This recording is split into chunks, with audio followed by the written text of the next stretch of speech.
Hello students, welcome to the Rajendra Samrat academy. इस video में हम पढ़ेंगे क्लास 10th का जियोग्राफी का चैप्टर 3 जल संसाधन। So let's start the chapter. Pinky, क्या तुमने टीवी पर असम में आई बाढ़ पर दिल दहलाने वाली रिपोर्ट देखी? हे भगवान, उसने क्या प्रलय मचाया है। रास्ते में जो कुछ आया बर्बाद कर दिया और बहा ले गई। बाढ़ अक्सर यही आती है। यहाँ पे एक लड़का और लड़की हैं, ये आपस में डिस्कस कर रहे हैं। आसाम में बाढ़ आई हुई है, उसके ऊपर बात कर रहे हैं कि बाढ़ इतनी भीषण थी कि वो उसके रास्ते में जो भी कुछ आई, जल प्रलय एक तरह से उसको सब बहा के ले गई। हाँ चिंटू, मैंने देखा। क्या यह आश्चर्यजनक नहीं है कि जल जीवन दे भी सकता है और ले भी सकता है। ये सही बात है कि जल अगर जीवन दे भी सकता है तो ले भी सकता है। जैसे पानी हम पीते हैं, जिंदा रहने के लिए हम पानी पीते हैं, और पानी में ही अगर कोई डूब गया तो क्या होगा? मर ही जाएगा। तो वो उसी तरह से है कि अगर जीवन दे सकता है तो जीवन ले भी सकता है। किसी खेत में अगर सिंचाई कर रहे हो टाइम से, तो वो क्या है, हरियाली अच्छी होती है, और ज़्यादा पानी भर दिया गया तो वो फिर वैसे ही सड़ गल जाता है। हम पानी के बिना क्या करेंगे? मेरे पिताजी मुझे बता रहे थे कि उनके कारखाने में बहुत सारी चीज़ों के लिए काफ़ी जल की आवश्यकता होती है। क्या तुम जानते हो कि मशीनों को ठंडा करने के लिए भी जल की आवश्यकता होती है? बड़ी बड़ी मशीनें जब हीट होने लगती हैं तो उसमें भी सिस्टम बना होता है कि पानी उसमें से पास होता रहता है। ठीक, अगर मोटर ही अगर हम बिना पानी के चला दें तो वो भी फूक जाता है, और पानी अगर आता रहता है तो वो भी ठंडा रहता है।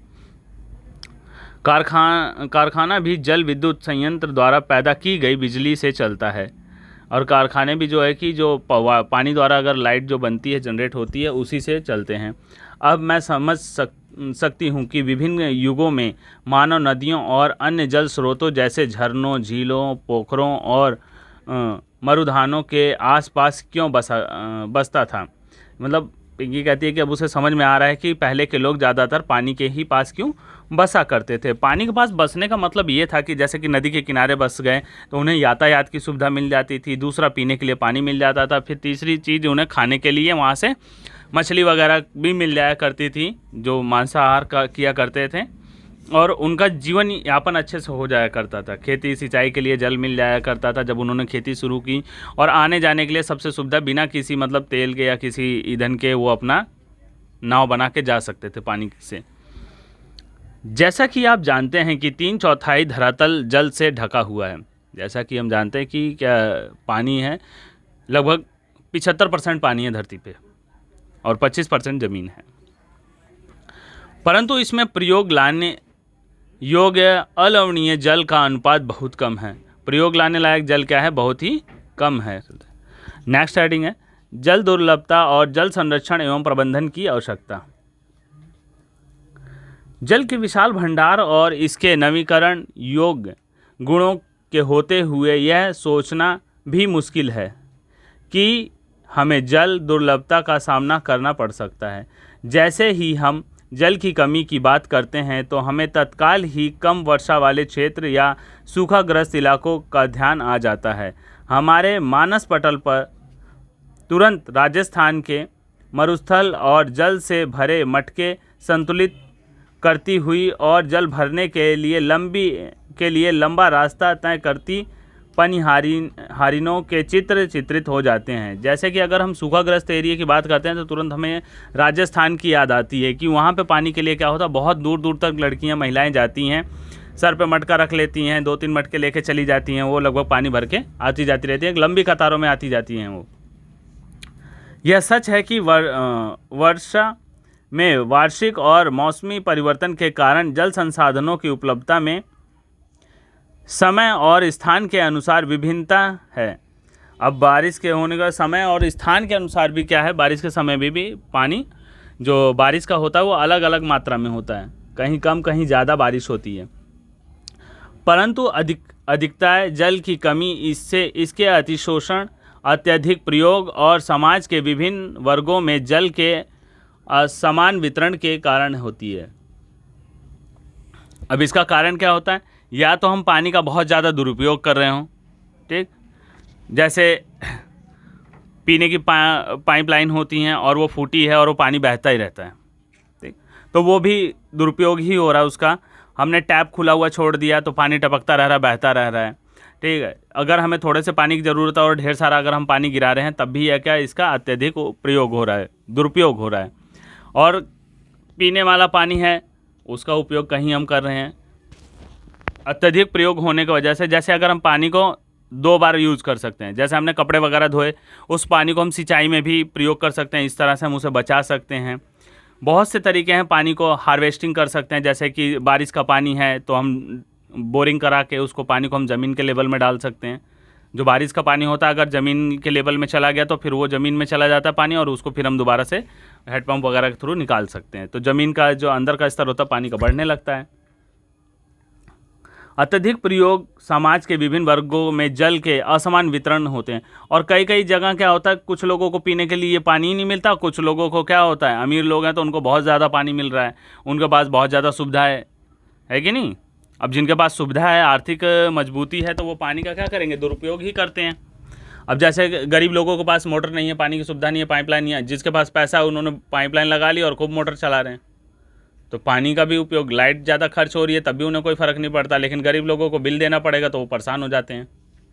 क्या दिल्ली में तो ऐसी समस्या नहीं है, लेकिन फिर भी पानी पीने की दिक्कत होती है।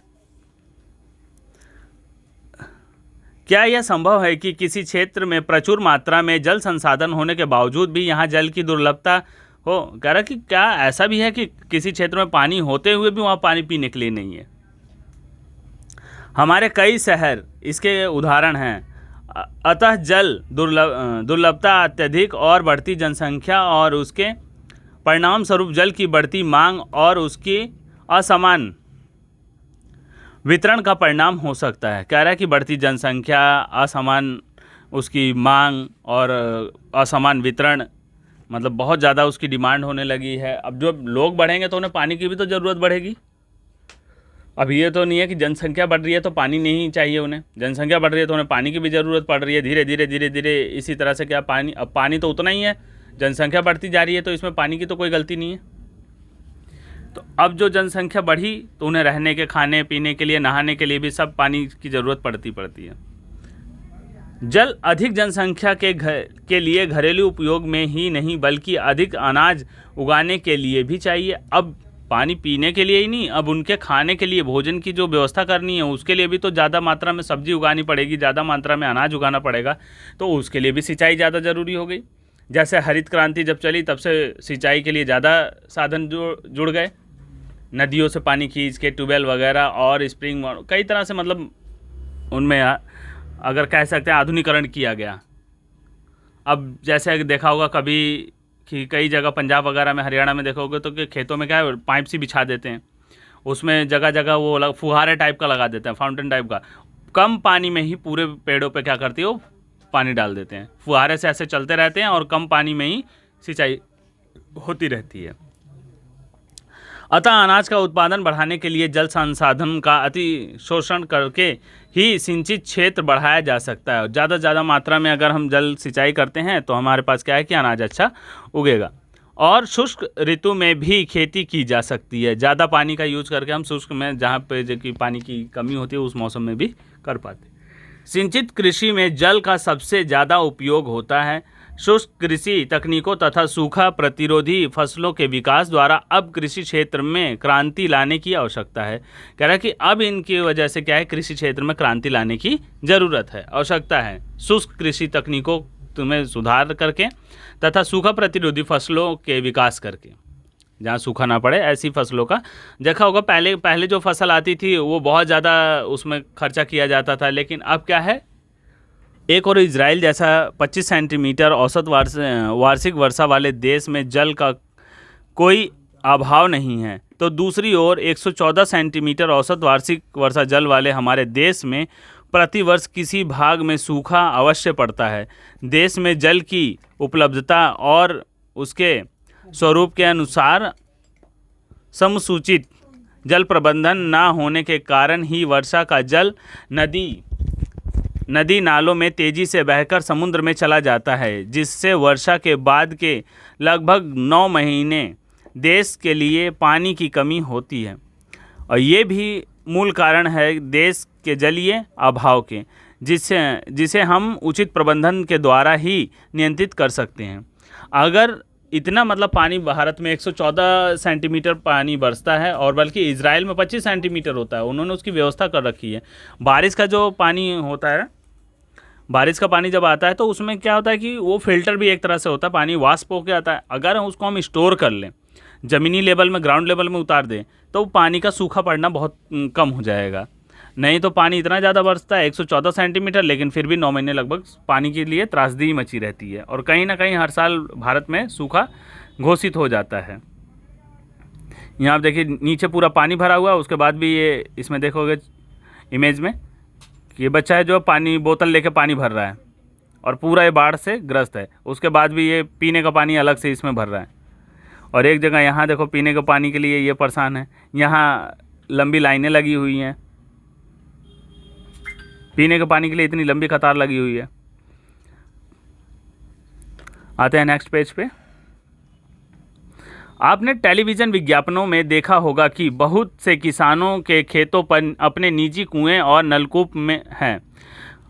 मतलब बहुत से किसानों के पास क्या अपने कुएं हैं, खैर अब तो कुएं कम हो गए, और नलकूप हैं, जैसे समरसीबल वगैरह लगा लिया, नलके हैं, सबके पास अपने अपने हैं। किसानों के खेतों पर अपने निजी कुएं और नलकूप हैं, जिनसे सिंचाई करके वे उत्पादन बढ़ा रहे हैं। और अपना निजी कुआं होने की वजह से वो अच्छी खासी क्या है कि उसकी सिंचाई कर पाते हैं, उसमें अच्छे तरीके से अपना मतलब उपयोग कर लेते हैं, किसी दूसरे पे आश्रित नहीं होना पड़ता। लेकिन उसके साथ साथ क्या होता है कि जो कुएं हैं, जो हैंडपम्प लगा रखा है, जो उन्होंने ट्यूबवेल लगा रखे हैं, उससे पानी जो खींचता है वो ज़मीन के लेवल का जो पीने का पानी होता है उसकी कमी आने लगती है। और वही पानी जब जल स्तर नीचे से बाहर आ जाता है तो पीने का पानी का स्तर जो है जल का कम होने लगता है और कहीं कहीं सूखा घोषित हो जाता है। देखते हैं, परंतु आपने सोचा है कि इसका परिणाम क्या हो सकता है? इसके कारण भौम जल स्तर नीचे गिर सकता है और लोगों के लिए जल की उपलब्धता में कमी हो सकती है और भोजन सुरक्षा खतरे में पड़ सकती है। अब जब पानी नहीं मिलेगा तो क्या होगा, सिंचाई नहीं होगी सही से, ना ही लोगों को खाना बनाने के लिए पानी मिलेगा, पीने के लिए पानी नहीं मिलेगा, तो सब क्या है समस्या में ही पड़े रहेंगे। स्वतंत्रता के बाद भारत में तेज़ी से औद्योगिकीकरण और शहरीकरण हुआ और विकास के अवसर प्राप्त हुए। अब जैसे ही भारत स्वतंत्र हुआ उसके बाद क्या है कि लोग तरक्की करने लगे, बहुत तेज़ी से कंपनियां लगने लगी, शहरीकरण होने लगे। आज हर जगह बहुराष्ट्रीय कंपनी, MNCs, मल्टीनेशनल कंपनीज बड़े औद्योगिक घरानों के रूप में फैली हुई हैं। उद्योगों की बढ़ती हुई संख्या के कारण अलवणीय जल संसाधनों पर दबाव बढ़ रहा है। अब संसाधन जो पानी के लिए हैं उस पर क्या है, प्रेशर ज़्यादा बढ़ता जा रहा है। अब ज़्यादा उपयोग के लिए डिमांड हो रही है, तो कंपनी वाले उसके लिए जैसे ज़्यादा से ज़्यादा पैसा देने लगते हैं। अगर देखा जाए तो दूसरा, अगर आपकी ये बिस्लेरी वगैरह है, ये खुद ही फ़िल्टर करके आपको ही अगर पानी वो 20 रुपये लीटर में बेच रही है, तो वहाँ पे भी वो पैसे का कमा रही है। यहाँ लोगों को पीने के लिए नहीं मिल रहा, वो फ़िल्टर कर करके बेच के पैसा कमा रहे हैं। उद्योगों की बढ़ती हुई संख्या के कारण अलवणीय जल संसाधनों पर दबाव बढ़ रहा है। उद्योगों को अत्यधिक जल के अलावा उनको चलाने के लिए ऊर्जा की भी आवश्यकता होती है। अब पानी से क्या है, ऊर्जा की आवश्यकता होती है, तो उसका भी प्रयोग किया जाता है लाइट बनाने के लिए, और इसकी हद तक पूर्ति जल विद्युत से होती है। जो पानी से विद्युत बनती है, उसी से लाइट बनती है, उसी से इसकी पूर्ति की जाती है।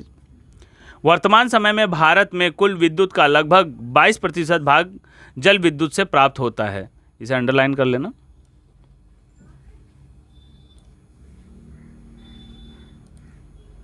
इसके अलावा शहरों में बढ़ती संख्या और जनसंख्या तथा शहरी जीवन शैली के कारण न केवल जल और ऊर्जा की आवश्यकता में बढ़ोतरी हुई है, अपितु इनसे संबंधित समस्याएं और भी गहरी हुई हैं।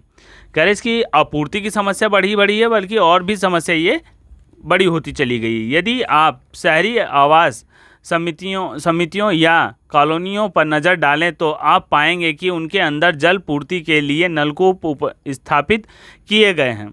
जैसे कॉलोनी वगैरह अगर हैं तो वहाँ पे क्या है कि अलग से नलके वगैरह लगाए गए हैं जहाँ से पानी की सुविधा उन्हें मिल सके। इसमें कोई आश्चर्य नहीं है कि शहरों में जल संसाधनों का अतिशोषण हो रहा है और इनकी कमी होती जा रही है। अब ज़्यादा अगर शहरों में पानी का यूज होगा, वेस्ट अगर पानी किया जाएगा तो वहाँ पे पीने के पानी की कमी होती जा रही है, ज़्यादातर हमें देखने को मिलता है।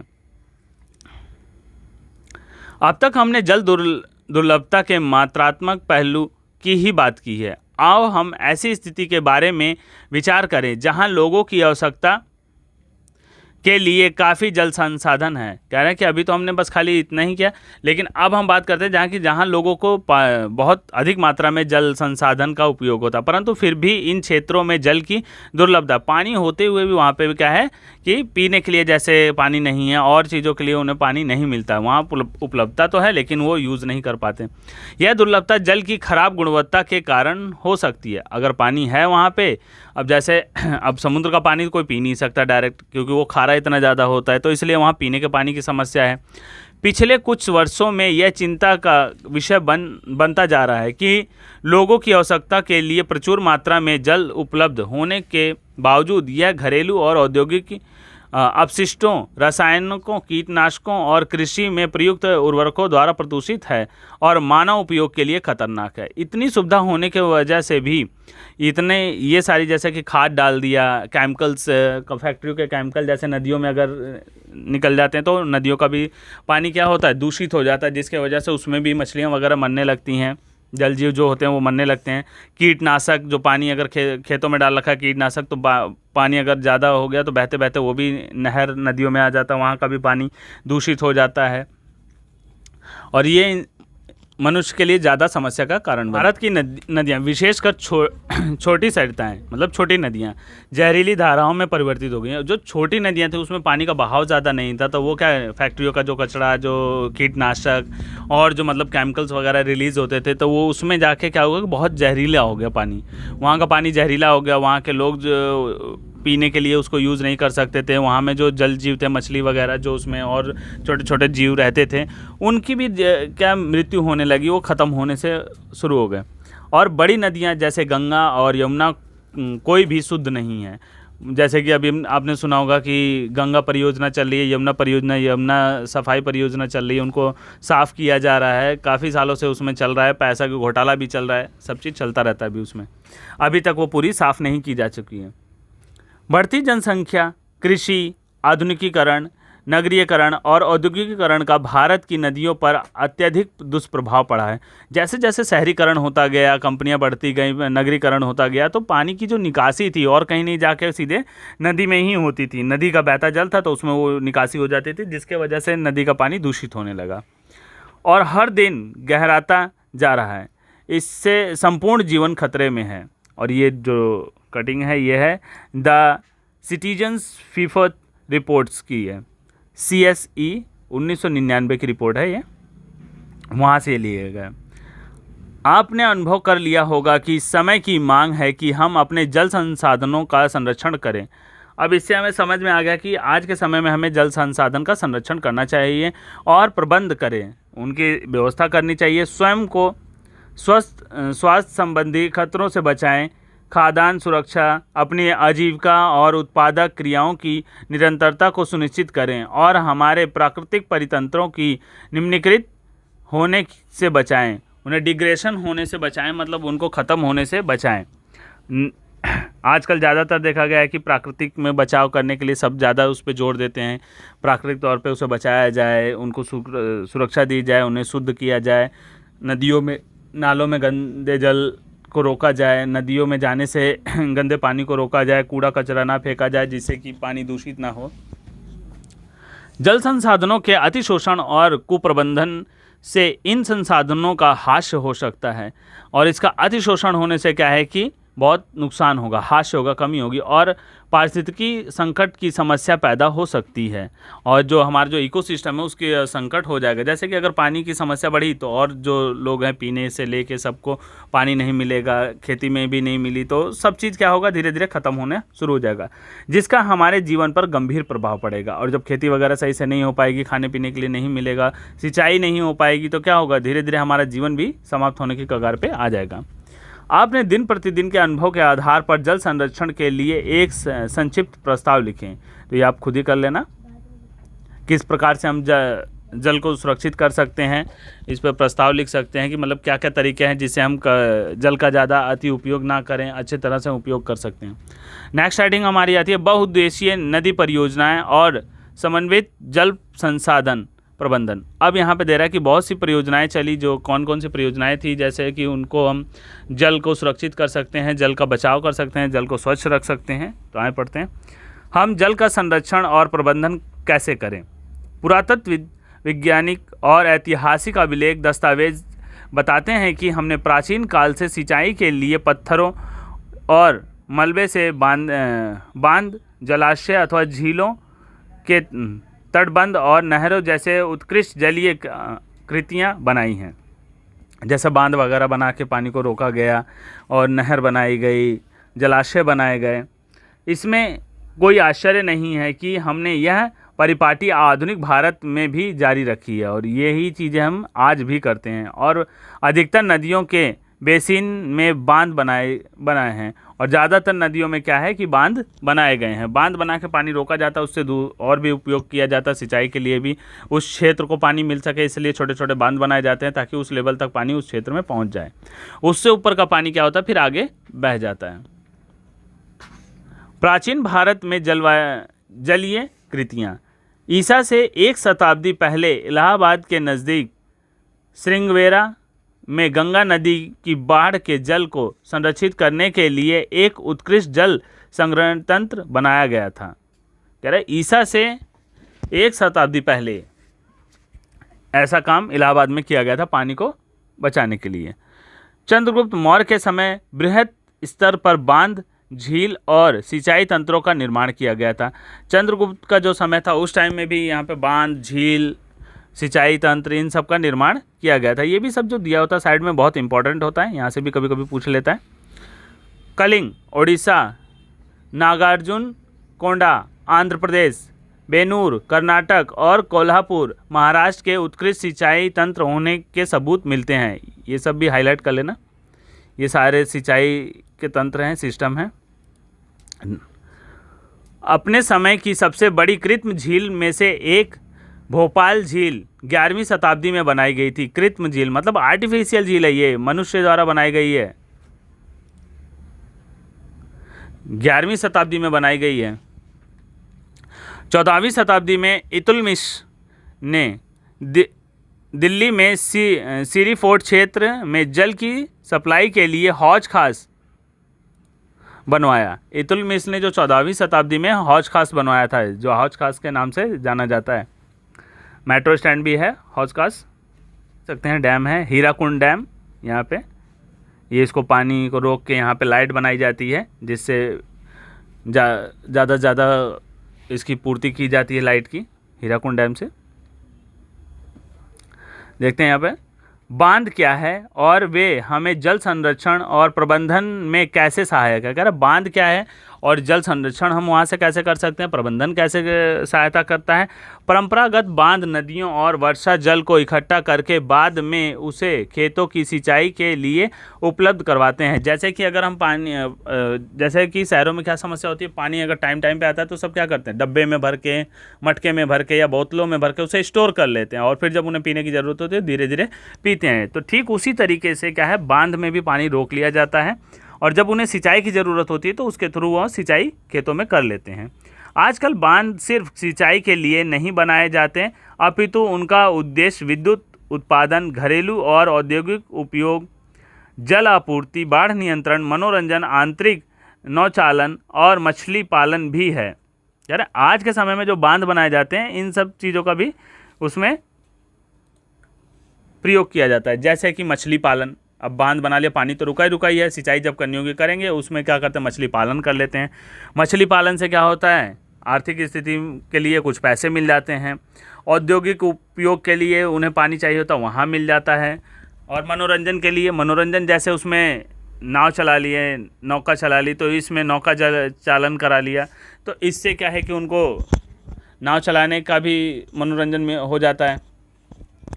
यहाँ से भी क्या पर्यटन क्षेत्र बन जाता है, तो वहाँ से भी कुछ पैसे मिल जाते हैं। इसलिए बांध को बहुउद्देशीय परियोजना भी कहा जाता है। इसीलिए क्या है, बांध को बहुउद्देशीय परियोजना के नाम से भी जाना जाता है। जहां एकत्रित जल के अनेक उपयोग समन्वित होते हैं। उदाहरण के तौर पर सतलुज ब्यास बेसिन के भाखड़ा नांगल परियोजना जल विद्युत उत्पादन और सिंचाई दोनों में काम आती है। जो एकत्रित जल है इसके तौर पे देख सकते हैं, भाखड़ा नांगल जो डैम है यहाँ पे सिंचाई के साथ साथ लाइट भी बनाई जाती है। और इसी प्रकार महानदी बेसिन में हीराकुंड परियोजना जल संरक्षण और बाढ़ नियंत्रण का समन्वय है। यहाँ पे पानी स्टोर और बाढ़ से बचाने के लिए किया गया है। तो ये सारी चीज़ इम्पॉर्टेंट है। हीराकुंड डैम, भाखड़ा नांगल डैम और हीराकुंड जो बनाया गया है ये बाढ़ से बचने के लिए, भाखड़ा नांगल डैम परियोजना लाइट बनाने के लिए है और सिंचाई के लिए। उसके ऊपर अभी हमने और डैम पढ़ा था, हीराकुंड हो गया। और भी प्रकारों से क्या किया जाता है, इनका हम यूज कर सकते हैं। आगे चलते हैं। बांध में क्या होता है देखते हैं। बहते जल को रोकने, दिशा देने अथवा बहाव कम करने के लिए खड़ी की गई बाधा है, जो आमतौर पर जलाशय, झील अथवा जल भरण बनाती है। बांध का अर्थ जलाशय के लिए बांधा जाता है, जो जल स्तर रोकने के लिए, मतलब पानी रोकने के लिए और उसको अपने प्रयोग में लाने के लिए बांध बनाया जाता है। बांध अर्थात जलाशय के लिए जाता है, ना कि इनके ढांचे से। अधिकतर बांधों में एक ढलाव हिस्सा होता है। कह रहे कि अधिकतर बांधों में क्या होता है, एक सारे एरिया में बांध लेते हैं, लेकिन एक तरफ क्या होता है, ढाल होता है, जहाँ से वो पानी एग्जिट कर पाते हैं, जिसके ऊपर से या अंदर से जल रुक कर या लगातार बहता है। बांधों का वर्गीकरण उनके संरचना और उद्देश्य या ऊंचाई के अनुसार किया जाता है। संरचना और उनके प्रयुक्त पदार्थों के आधार पर बांधों को लकड़ी के बांध, तटबंध बांध या पक्का बांध के अलावा कई उपवर्गों में बांटा जाता है। तो कई प्रकार के बांध होते हैं, जैसा कि यहाँ पे हमने पढ़ा है, इसको अंडरलाइन कर लेते हैं। बांटा जा सकता है उसकी ऊंचाई के अनुसार। बांधों को बड़े बांध और मुख्य बांध या नीचे बांध, मध्य बांध और उच्च बांधों में वर्गीकृत किया जा सकता है। ऊंचाई के अनुसार भी उन्हें अलग अलग बांधों में बांटा जाता है। स्वतंत्रता के बाद शुरू की गई समन्वित जल संसाधन प्रबंधन उपागम पर आधारित बहुउद्देशीय परियोजनाओं को उपनिवेशन काल में बनी बाधाओं को पार करते हुए देश को विकास और समृद्धि के स्तर पर ले जाने वाले वाहन के रूप में देखा गया।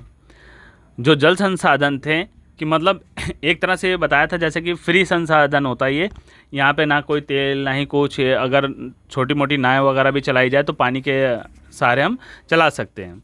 तो यहाँ पे आसान होता था यातायात करना। जवाहरलाल नेहरू गर्व से बांधों को आधुनिक भारत के मंदिर कहा करते थे। अंडरलाइन कर लेना इसे कि जवाहरलाल नेहरू जो बांधों को भारत का आधुनिक मंदिर कहा करते थे। उनका मानना था कि परियोजनाओं के चलते कृषि और ग्रामीण अर्थव्यवस्था, औद्योगिकरण और नगरीय अर्थव्यवस्था समन्वित रूप से विकास करेगी। और ये ऐसा क्यों कहते थे, इनका ये कारण था कि इन्हीं के चलते क्या होगी, नगर व्यवस्था अच्छे से काम करेगी। पिछले वर्षों में बहुउद्देशीय परियोजनाओं और बड़े बांध कई कारणों से परिनिरीक्षण और विरोध के विषय बने हैं। मतलब जो बहुत सी योजनाएं हैं उनके निरीक्षण में और विरोध हो रहे हैं। जैसे यहाँ पे दिए गए कुछ लाइन देख दो। हमने आषाढ़ में फसलें बोई, हम भद्रा में भादु लाएंगे, बाढ़ से दामोदर फैल गई, नाव इसमें नहीं चलेगी, ओह दामोदर हम आपके पैर पड़ते हैं, बाढ़ का कहर कुछ कम करो, भादु 1 साल बाद आएगा, अपनी सतह पर नाव चलने दो। यह लोकप्रिय भादु गीत दामोदर घाटी क्षेत्र में गाया जाता है, जो शोक की नदी कही जाने वाली दामोदर नदी में बाढ़ के दौरान आने वाली समस्याओं का वर्णन है। तो दामोदर नदी को क्या शोक की भी नदी कहा जाता है। नदियों पर बांध बनाने और उनका बहाव नियंत्रित करने से उनका प्राकृतिक बहाव अवरुद्ध होता है। अब वो एक अपने उससे बह रही होती हैं बहाव से, और उसके बाद इसे रोक दिया जाता है। रोकने के बाद इसके बहाव को अपने हिसाब से भेजा जाता है, जिसके कारण तलछट बहाव कम हो जाता है। जिसके कारण अब जब पानी रोक लिया जाता है तो अपने हिसाब से थोड़ा थोड़ा पानी छोड़ेंगे जितना उन्हें छोड़ने की आवश्यकता होती है, बाकी पानी वो स्टोर करके रखते हैं। तो इससे क्या है, बहाव में कमी आती है जी। और अत्यधिक तलछट जलाशय की तली पर जमा हो जाता है, और जलाशय के नीचे बहुत ज़्यादा जो मिट्टियाँ वगैरह होती हैं वो जमा हो जाती हैं जब बहाव कम हो जाता है, तो जिससे नदी का तल अधिक चट्टानी हो जाता है, और जिससे वहाँ पे मिट्टी वगैरह जमा हो जाती है, और नदी का जो लेवल होता है वो क्या पथरीला एक तरह से हो जाता है। नदी जलीय जीव आवासों में भोजन की कमी होती है और पानी बहना बंद हो जाता है, तो जो जलीय जीव होते हैं गहराई भी कम हो जाती है, उनके भोजन की भी कमी आने लगती है। बांध नदियों को टुकड़ों में बांट देते हैं, और बांध जो है कि एक नदी पे अगर 4 बांध बन गए तो वो नदी टुकड़ों में बढ़ जाती है। 2 जगह अगर 4 जगह अगर पानी रोक लिया गया तो नदी लगभग आधी सूखी जाती है, जिससे विशेषकर अंडे देने की ऋतु में जलीय जीवों का नदियों में स्थानांतरण अवरुद्ध हो जाता है। बाढ़ के मैदान में बनाए जाने वाले जलाशयों द्वारा वहाँ मौजूद वनस्पति और मिट्टियाँ जल में डूब जाती हैं, जो कालांतर में अपघटित हो जाती हैं, और उनके कुछ समय बाद फिर ये अपघटित हो जाती हैं। इससे अब पानी रोक लिया गया तो वहाँ पे जो जल जीव वाले होते हैं उनको भी समस्या होती है, बहुत ज़्यादा समस्या होती है, उनका जीवन बहुत मुश्किल हो जाता है। उद्देश्य परियोजना और बड़े बांध नए पर्यावरणीय आंदोलन जैसे नर्मदा बचाओ आंदोलन और टिहरी बांध आंदोलन के कारण भी बनाए गए थे। बहुउद्देशीय परियोजना ये हैं दोनों, अंडरलाइन कर लेना। इन परियोजनाओं का विरोध मुख्य रूप से स्थानीय समुदाय के वृहद स्तर पर विस्थापन के कारण है। आमतौर पर स्थानीय लोगों को उनकी जमीन, आजीविका और संसाधनों से लगाव एवं नियंत्रण देश की बेहतरी के लिए कुर्बान करना पड़ता है। और ये बाढ़ वगैरह जब आती है तो इससे क्या होता है कि जब वहाँ से क्या होता है सबको हटना पड़ता है, तो सब कुछ उनका व्यर्थ हो जाता है। इसलिए अगर स्थानीय लोगों को इन परियोजनाओं का लाभ नहीं मिल रहा तो किसको मिल रहा है? कह रहे हैं कि स्थानीय लोग जो वहाँ के हैं, अगर इन परियोजनाओं का लाभ उन्हें नहीं मिल रहा तो ये लाभ मिल किसे रहा है? शायद जमींदारों और बड़े किसानों को, या तो उद्योगपति और कुछ नगरीय केंद्रों को। कह रहा है या तो ये पैसे वालों को ही मिल रहा है, नहीं तो कुछ उद्योगपति हैं जैसे किसान हैं, बड़े जमींदार, उनको मिल रहा है। गांव के भूमिहीनों को लीजिए, क्या वे वास्तव में ऐसी परियोजना से लाभ उठाते हैं? छोटे किसान तो कभी ऐसी परियोजनाओं से लाभ नहीं पाते हैं। सिंचाई ने कई क्षेत्र में फसल प्रारूप परिवर्तित कर दिया, जहां किसान जलगहन और वाणिज्य फसलों की ओर आकर्षित हो रहा है। इससे मृदाओं के लवणीकरण जैसे गंभीर पारिस्थितिकी परिणाम हो सकते हैं। इसी दौरान इसने अमीर भूमि मालिकों और गरीब भूमिहीनों में सामाजिक दूरी बढ़ाकर सामाजिक परिदृश्य बदल दी। अब जो अमीर थे वो अमीर होते गए, जो गरीब थे वो और गरीब हो गए। अब जो गरीब थे उनके पास इतनी सुविधा नहीं थी कि वो पानी की सिंचाई कर पाएँ या पानी की सुविधा ले पाए जिससे अच्छी खेती कर पाए।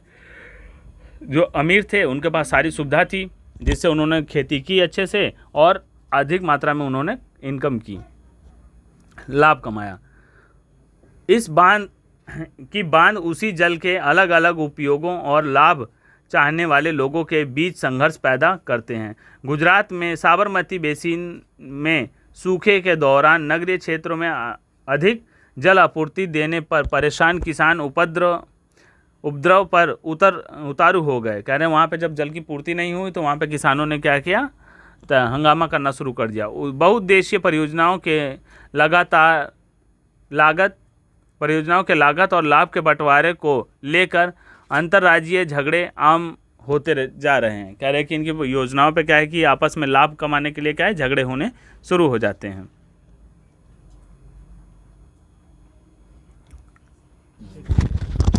ये इंपॉर्टेंट दिया, थोड़ा सा इधर पढ़ लेते हैं। नर्मदा बचाओ आंदोलन एक गैर सरकारी संगठन है, एनजीओ द्वारा चला है, जो जनजातीय लोगों, किसानों, पर्यावरणविदों और मानवाधिकार कार्यकर्ताओं को गुजरात में नर्मदा नदी पर सरदार सरोवर बांध के विरोध में लाभमंद कराता है। मूल रूप से शुरू में यहां आंदोलन जंगलों के बांध के पानी में डूबने जैसे पर्यावरणीय मुद्दों पर केंद्रित था। हाल ही में इस आंदोलन का लक्ष्य बांध से विस्थापित हो गया। पहले जो जिसलिए बनाया गया था उसके बाद इस बांध की जो लाभ था और जो उसका मकसद था वो बदल गया, विपरीत हो गया। हाल ही में इसका लाभ जो है कि विस्थापित हो गया। गरीब लोगों को सरकार से संपूर्ण पुनर्वास सुविधा दिलाना हो गया था। अब क्या है कि जो वहाँ के जो गरीब लोग थे उनको क्या है कि उनके लिए रहने के लिए पुनर्वास देना पड़ गया, घर देना पड़ गया, आवास देना पड़ गया। लोगों ने सोचा कि उनकी यातना व्यर्थ नहीं जाएगी, विस्थापन का शोक स्वीकार किया, यह विश्वास करके कि सिंचाई के प्रसार से वे मालामाल हो जाएंगे। उन्होंने इसलिए स्वीकार कर लिया कि जब अगर यहाँ से हम हट जाते हैं और ये बांध परियोजना सही हो जाती है तो हमें क्या होगा, सिंचाई के लिए अच्छा पानी मिलेगा और फिर हम खेती अच्छे से कर पाएंगे। फ्यूचर के लिए उन्हें अच्छा एक जरिया संसाधन मिल जाएगा। प्राय रिहंद के उत्तरजीवियों ने हमें बताया कि उन्होंने अपने कष्टों को देश के लिए कुर्बानी के रूप में स्वीकार किया, परंतु अब 30 साल के कड़े अनुभव के बाद जब उनकी आजीविका और अधिक जोखिमपूर्ण हो गई, पूछते जा रहे हैं हमें ही देश के लिए कुर्बानी देने के लिए क्यों चुना गया। अब वो कह रहे हैं कि हमें ही देश के लिए कुर्बानी देने के लिए क्यों चुना गया कि आज हम अपने खाने के लिए उन्हें बड़ी समस्या हो रही है, कमाने के लिए बड़ी दिक्कत हो रही है।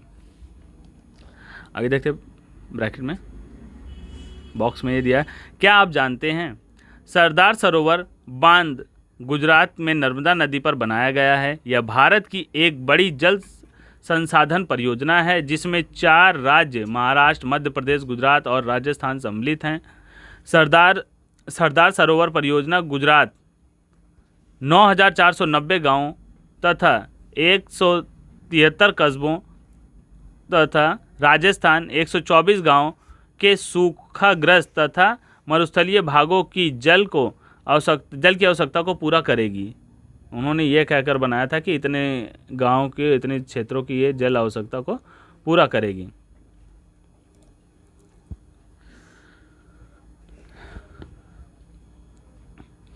यहाँ देखते हैं दूसरे बॉक्स में, क्या आप जानते हैं कि कृष्ण गोदावरी विवाद की शुरुआत महाराष्ट्र सरकार द्वारा कोयना पर जल विद्युत परियोजना के लिए बांध बनाकर जल की दिशा परिवर्तित कर कर्नाटक और आंध्र प्रदेश सरकार द्वारा आपत्ति जताए जाने से हुई थी। ये महाराष्ट्र सरकार से विवाद इसमें शुरू हुआ था, उन्होंने दूसरे दिशा में इसका प्रवाह कर दिया था। इससे इन राज्यों में पड़ने वाले नदी के निचले हिस्से में जल प्रवाह कम हो जाएगा और कृषि और उद्योग पर विपरीत असर पड़ेगा। अब जब पानी का स्तर कम होने लगेगा तो खेती पर भी असर पड़ेगा और उद्योग पर भी नुकसान होगा।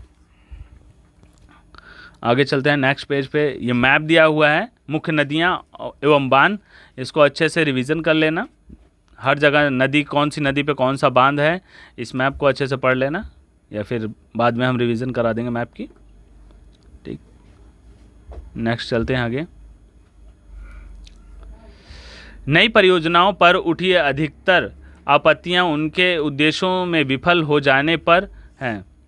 यह एक विडंबना ही है कि जितने उद्देश्य थे सब परियोजना नदियों पे विफल हो गए, कि जो बांध बाढ़ नियंत्रण के लिए बनाए जाते हैं उनके जलाशयों में तलछट जमा होने से वे बाढ़ आने का कारण बन जाते हैं। अब जो जलाशय बनाए गए थे तो नीचे मिट्टी बैठती गई, जिसके कारण क्या हुआ कि पानी का स्तर बढ़ गया और उसके ऊपर से फिर पानी बहने लगा। अब पानी का लेवल जब अब ज़्यादा स्टोर हो नहीं सकता, नीचे मिट्टी बैठ गई तो उसका जो भार था, जो जितना पानी स्टोर कर सकता था वो कम होने लगा। जितना लेवल ऊंचा होता गया उतना ही वो कम होता गया और कम पानी स्टोर करने की वजह से बाढ़ आने की नौबत आ गई। अब वो छोटा तालाब तो है नहीं कि उसका पानी खाली करके उसकी सफाई करवा लो, उसमें सफाई नहीं करवा सकते, क्योंकि इतना गहरा तालाब बनाया जाता है बांध, जिसकी वजह से उसमें अब नीचे का लेवल बढ़ता जाता है और पानी ऊपर से बहना शुरू कर देता है और बाढ़ आने का कारण बन जाता है। जलाशयों में तलछट जमा होने से वे बाढ़ आने का कारण बन जाते हैं। अत्यधिक वर्षा होने की दशा में तो बड़े बांध भी कई बार बाढ़ नियंत्रित में असफल हो जाते हैं, और ज़्यादा बारिश अगर हो गई तब भी बड़े बड़े बांध क्या होते हैं, उसको स्टोर नहीं कर पाते और फिर बाढ़ आने का कारण होता है, या तो फिर ज़्यादा पानी लोड होने से बांध भी टूटने का डर हो जाता है। आपने पढ़ा होगा कि वर्ष 2006 में महाराष्ट्र और गुजरात में भारी वर्षा के दौरान बांध से छोड़े गए जल की वजह से बाढ़ की स्थिति और भी विकट हो गई थी। अब पानी ज़्यादा हो गया तो बांध फिर उन्हें खोलना पड़ जाता है, नहीं तो बांध टूट जाएगा। अपितु बृहद स्तर पर मृदा अपरदन भी हुआ, और इसके जब बांध का पानी खोला जाता है तो मिट्टी जो आसपास की होगी वो बहा के आगे ले जाती हैं, तो उसको कहते हैं मृदा अपरदन। बांध के जलाशय का तलछट जमा होने का अर्थ यह भी है कि तलछट, जो कि एक प्राकृतिक उर्वरक है, बाढ़ के मैदानों तक नहीं पहुंचती, जिसके कारण भूमि निम्नीकरण की समस्या बढ़ती रहती है। अब मैदानों तक नहीं पहुंचती और ये क्या है कि भूमि निम्नीकरण हो जाती है, वहाँ से उपजाऊ मिट्टी मिलती नहीं उन्हें। यह भी माना जाता है कि बहुउद्देशीय परियोजनाओं के कारण भूकंप आने की संभावना भी बढ़ जाती है। करें इन परियोजनाओं के चलते क्या है कि भूकंप आने की भी समस्या ज़्यादा हो जाती है, और अत्यधिक जल के उपयोग से जल जनित बीमारियां और फसलों में कीटाणु जनित बीमारियों और प्रदूषण फैलते हैं। ये सारी बीमारियां भी उनमें होने लगती है। जब पानी इकट्ठा करेंगे तो मलेरिया, मच्छर, ये अब कितने लेवल में उस पानी को शुद्ध करोगे या ढकोगे, ढक नहीं सकते, वहाँ खुले में मच्छर पलते हैं, बीमारियाँ पलती हैं, और फिर उस पानी को हम सिंचाई उचाई में यूज़ करते हैं तो पानी आगे जाता है तो वहाँ से बीमारियाँ फैलना शुरू हो जाती हैं। इसी के साथ ये पहले पार्ट की वीडियो कंप्लीट होती है। अब नेक्स्ट पार्ट वीडियो में हम बनाएंगे वर्षा जल संग्रहण, बारिश का पानी हम किस तरह से संग्रहण कर सकते हैं, उसको स्टोर कर सकते हैं, कैसे हम उसका लाभ पा सकते हैं, आगे हम इसके बारे में पढ़ेंगे। Okay, bye students.